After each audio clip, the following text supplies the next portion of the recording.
താമരശ്ശേരിയിലെ fresh cut അറവു മാലിന്യ സംസ്കരണ പ്ലാന്റിനെതിരെ നടന്ന പ്രതിഷേധത്തിനിടയിലെ സംഘർഷത്തിന് കാരണം SDPI ആണെന്ന് CPM. നുഴഞ്ഞുകയറി പ്രശ്നങ്ങൾ സൃഷ്ടിച്ചത് SDPI ആണെന്ന് CPM കോഴിക്കോട് ജില്ലാ കമ്മിറ്റി ആരോപിച്ചു. പരിശീലനം ലഭിച്ച SDPI പ്രവർത്തകരാണ് പോലീസിനെ ആക്രമിച്ചതും മറ്റ് പ്രശ്നങ്ങൾ ഉണ്ടാക്കിയതും. സമഗ്രമായ അന്വേഷണം വേണമെന്നും CPM. നന്ദഗോപാൽ വിവരങ്ങൾ നൽകാനായി ചേരുന്നുണ്ട്. നന്ദു, ഈ സമരക്കാർ പോലീസിനെ മർദ്ദിക്കുന്നതിന്റെ CCTV ദൃശ്യങ്ങൾ ഉൾപ്പെടെ പുറത്തു വന്നതാണ്. മാത്രവുമല്ല, DYFI നേതാവാണ് കേസിലെ ഒന്നാം പ്രതിയും. പിന്നെ എന്തിന്റെ അടിസ്ഥാനത്തിലാണ് ഇപ്പോൾ SDPI പ്രവർത്തകരാണ് ഇത്തരത്തിലുള്ളൊരു സംഘർഷം ഉണ്ടാക്കിയത് എന്നൊക്കെ പറയുന്നത്?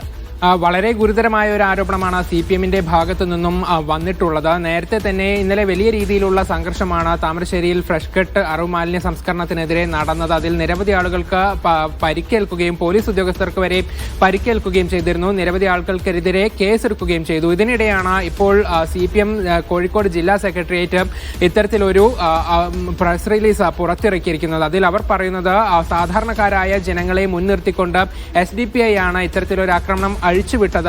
കൃത്യമായി പരിശീലനം ലഭിച്ച SDPI പ്രവർത്തകർ ജില്ലയ്ക്ക് പുറത്തുനിന്ന് പോലും ഇവിടേക്ക് എത്തി. അതിനുശേഷം ഇവിടെ വലിയ രീതിയിലുള്ള ആക്രമണം നടത്തി, വാഹനങ്ങൾ കത്തിച്ചു.